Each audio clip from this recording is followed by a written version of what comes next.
In this video, I'm reunited with Taylor as I travel to her brand new boat and help her get it ready to sail. In the previous video, I said goodbye to Allie and Megan as we ended our time in Block Island. All right, well, the sun has maybe just come up. I'm leaving the boat for a few days because I'm going to help a friend out who just bought a new boat and they need some help getting it ready. So I'm gonna take you with me and show you what that's like. So here we go.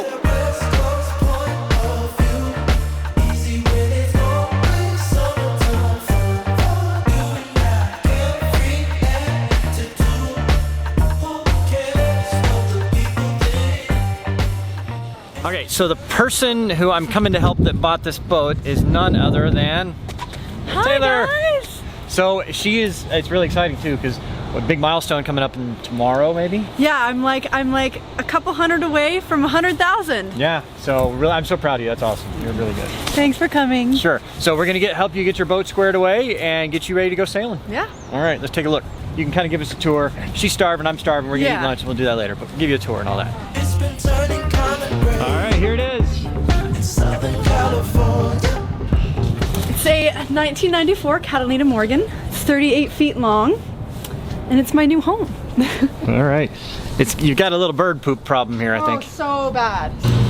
What have we got here? Ooh, hoo, hoo, hoo, hoo. A little Prosecco to help congratulate you on, I mean, how many 21-year-olds do you know own a 38-foot cruising yacht that are doing this? My house! I know, it's pretty amazing. So, yeah, so let's open that and then get to work. I've already kind of gotten to work some. Yes, we've just addressed a few little things, not minor, but now we've got heat in here, so we're not freezing. Yeah. Okay, I don't want to. Woo! Yeah. Cheers, guys. For you. Thank you, ma'am. And cheers. Cheers. Thank you, Bobby. Hey, my pleasure. So, cheers to you. And to you guys.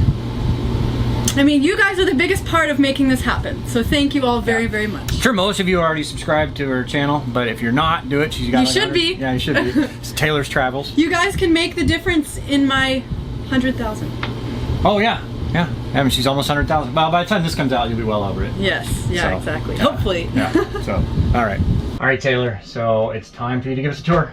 All right, guys. Well, welcome to my new home. What's the name of it first? Oh yeah. So I mean, it still hasn't officially been renamed. Right. But the name that I'm leaning towards right now is Sea Gypsy. Let me know what you guys think. Yeah, put it down in the comments. Let us know what you think. Yeah, and so it's a 1994 Catalina Morgan. It's 38 feet, center cockpit, and yeah, let's take a look around. Yeah, all right, let's start in the salon here. It's actually a really nicely laid out salon. You've got the two seats. This table can go down into a bed to make this kind of like a single bed, and then full L couch can also be put down into a bed and the table can come off and be stored up at the front. The only like minor storage issue is that all of this area is completely open. So when we're sailing, everything's probably gonna go flying. I'm gonna have to get some netting on that. No big deal. Control panel, nav station behind the door. Dun, dun, dun. So next up behind the companionway stairs, we've got the engine compartment. So it lives in here. It's not the most easily accessible thing. So these doors come open here and here, so you can get to it. And it's a 38 horsepower Westerbeek, not a Yanmar, but that's okay. One design feature that I really like about the layout of this is that you can get to the master bedroom either through the galley or through the head. Come along.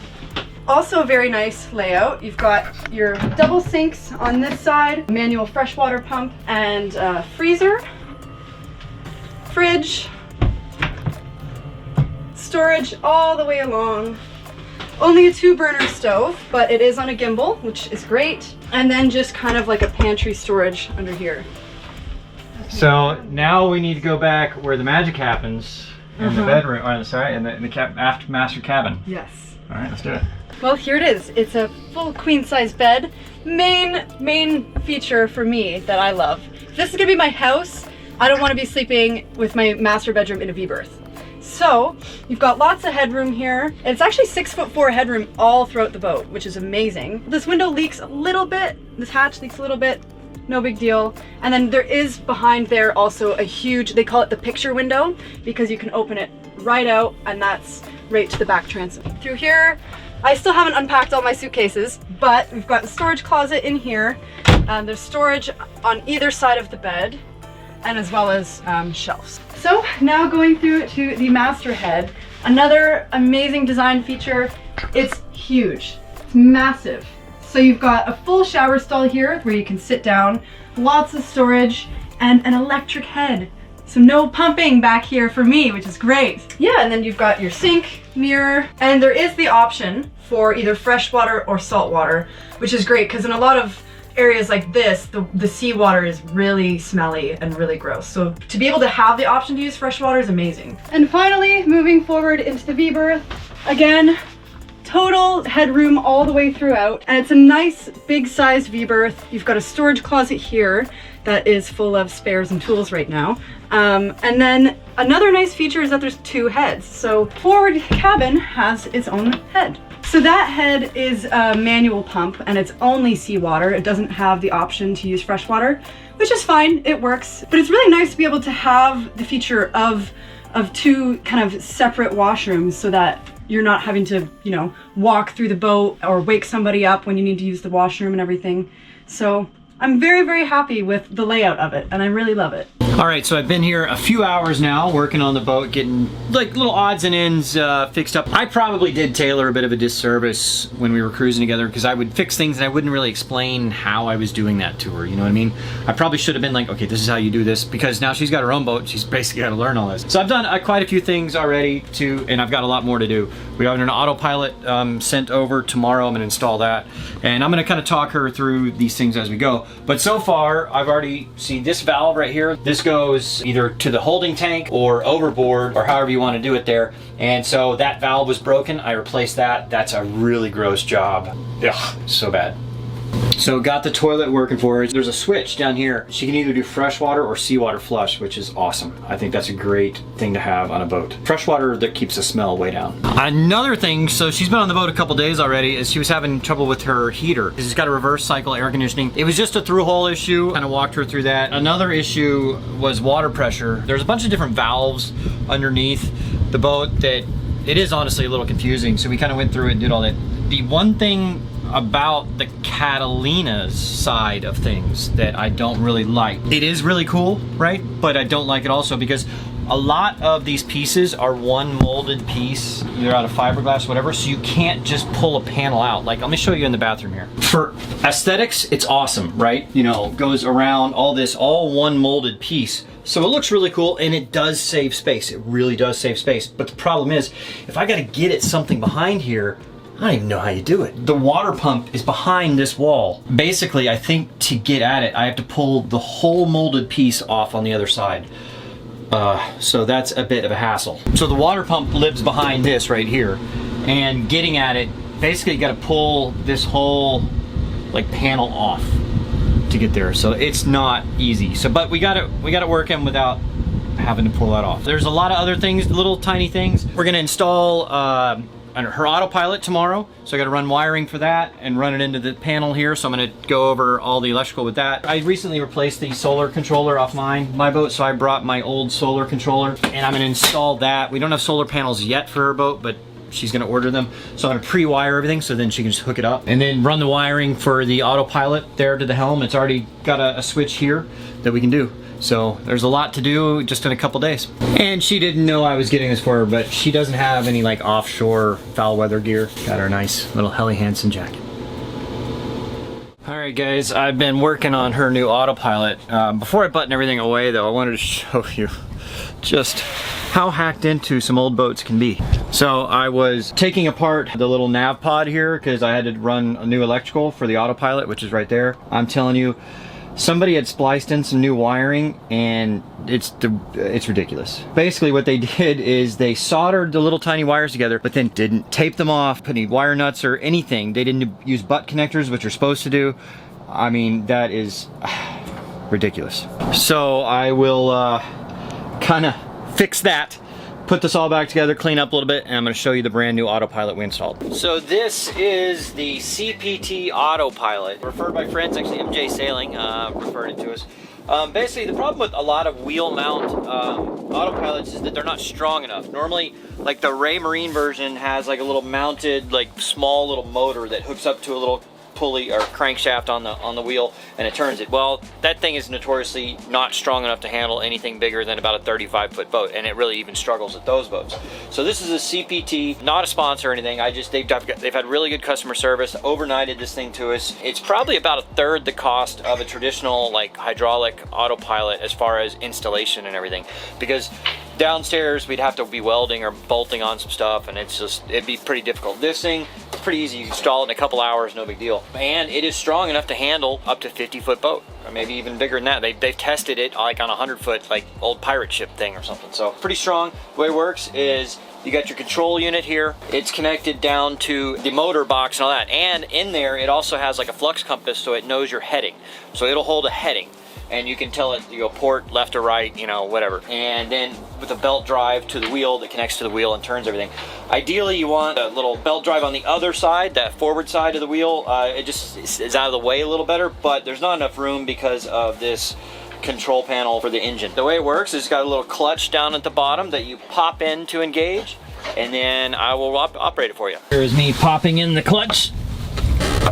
There you go, clutch is engaged. Now I just hit heading hold, and it's on. If I want to go to starboard, I hit starboard, and boom, it turns it. And if I want to go to port, I hit port, and it goes to port. So it should be strong enough to handle this boat, no problem. I'm pretty confident it will be, and it really is a matter of a few hours to install it. So what do you think, Taylor? I'm so happy!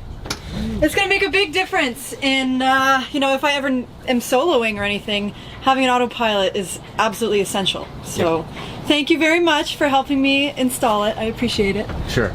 And so, I mean, like I said, CPT's not a sponsor or anything. The guys there were super nice. Yeah, check them out, and let them know that you saw them on Sailing Doodles and Taylor's Travels. Joining for the boat warming party. Hi!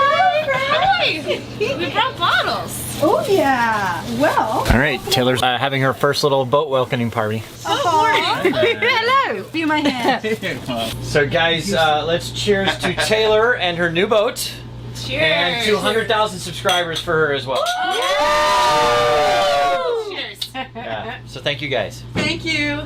It is a bit of a mess in here right now, but that's because we've been kind of doing a mad dash to get as many boat projects done. Work, work, work. I gotta leave for my flight in about 30 minutes. We did install the autopilot. Yep. We rigged everything for solar and got a solar controller hooked up to the batteries, and everything just need the panels. Yep. We got the gas working. Propane valves were all bad and old, so I had to change a couple of those. We tried working on the hot water heater. It's no bueno. It's bad. Yeah, that's something that's actually gonna have to be totally replaced. Yeah, it's got an internal leak somewhere. We've done a lot. Yeah. So I've done a lot of work. Oh, we cleaned it. We got the bimini on. He was my deck swab. Yeah, that's right. Cleaned it. We got her a brand new generator because she doesn't have solar. We ordered anchor chain for you because it only had 20 feet of chain, and it's not even the right chain. It's not even. It doesn't go through a windlass, so got her the right chain. And we worked on the drop bar for the windlass. Yep. The free fall. Although I couldn't get it to free fall. It's probably hadn't been used in ever. Ages. It's just corroded, you know, frozen. Yeah. Got the heat and air conditioner going. Yeah, flowing nice. What was the problem with that again? It was just the seacock was closed. It's a pretty easy fix. Got the water system sorted out. You need to put water in your tanks because they're about to shut off the water at the docks here because there's the first freeze coming. And then I'm gonna be screwed after that. So you need to get I'm gonna get water in my tanks. I'm gonna have to get out of here sooner than later. We got her a bunch of tools. Oil extractor. That's the one thing that you didn't get to do that I'm gonna have to try and tackle myself is oil change and changing the fuel filters. Why don't you give us a tour of the outside of the boat? Okay, come on. All right, here we are in the cockpit. What do you got? Well, all the lines are led back to the cockpit. That was the biggest thing about this boat for me. And it's in mass furling mainsail. Yep. And that's amazing. It furls really well too. Yeah, yeah. And then we set up the bimini too. That's what we did. Yeah, and bimini Dodger. And got that on. We've got the brand new autopilot that's installed. A lot of the instruments aren't working properly, and so those will have to be upgraded eventually. Self-tailing winches. Center cockpit. It's a nice and comfortable cockpit. You need to get a full enclosure here though, I think. Yeah, exactly. Yeah. You know, because it's, I mean, right now, I mean, it's just going to be cold, especially until you get south. So, all right, so let's kind of go walk around the boat. You can show some stuff off. All right. So coming down here, we've got the lovely back transom. Nice stairs on either side. There's also a hot and cold outdoor shower. Let's go. Moving forward. So in here, this is the port side kind of storage locker. It's got the propane in there and a few extra lines. And on the starboard side, there's another storage compartment that just holds my power cords. I got a nice size little back deck here. You could almost fit like some patio chairs and hang out back here. Yeah, and a nice hatch for the aft stateroom. And I guess we'll move forward. So like I said before, this is the in-mast furling and it works really well. I know a lot of people have different opinions on in-mast furling, but I personally think it's gonna be a really great setup for me. And then moving forward, we've also got a roller furling, and this is where the anchor lives and the windlass. So it's just a free fall down, and at least it goes up, but it's not working properly right now. Well, this is it, guys. Thank you for joining me for the tour of my brand new home. And so if you guys want to follow along more and see this boat on its adventures, then make sure you subscribe to Taylor's Travels on YouTube. Check out her show, it's pretty good. So I'm happy, I'm very proud of how far she's come and how well she's doing, so. And thank you again for all the hard work. My pleasure. All right, let's go get warm. Yeah. All right, Taylor. Well, it was, you know, good seeing you. Glad to help out. You have a pretty awesome boat. I don't know too many 21-year-olds that have done this, so it's pretty special. And it means a lot. Having you have helped me so much to get to this point. Sure. And thank you for all your help fixing everything and being willing to come down here and leave your boat. And thank you guys. Yep, thank you guys. Go ahead and click that subscribe. Like, subscribe to her channel, Taylor's Travels. And, well, I guess we'll get out of here. I'll see you the next time. Yeah, hopefully my boat will be down by your boat. Hurry up and sail south and catch up. Yeah, exactly. All right, so I got her as set up as I think I can. Got her some safety equipment, PLB, EPIRB, and stuff like that. Got her a generator. Kind of helping her get set up and going, because I know how hard it is getting everything done when you first get a boat like that, because there's so much more work than you think there's gonna be. There always is. And you know, really, there's still a lot more to be done on it, but if you wait till your boat is 100% done, ready to go, you'll never leave the dock. So set a date, make it happen, figure it out along the way. That's basically cruising. So thank you guys for watching. Please click that subscribe button. It's our patrons that make the channel possible. Thanks so much. I'm headed back to my boat now and I'm sailing south. It's cold.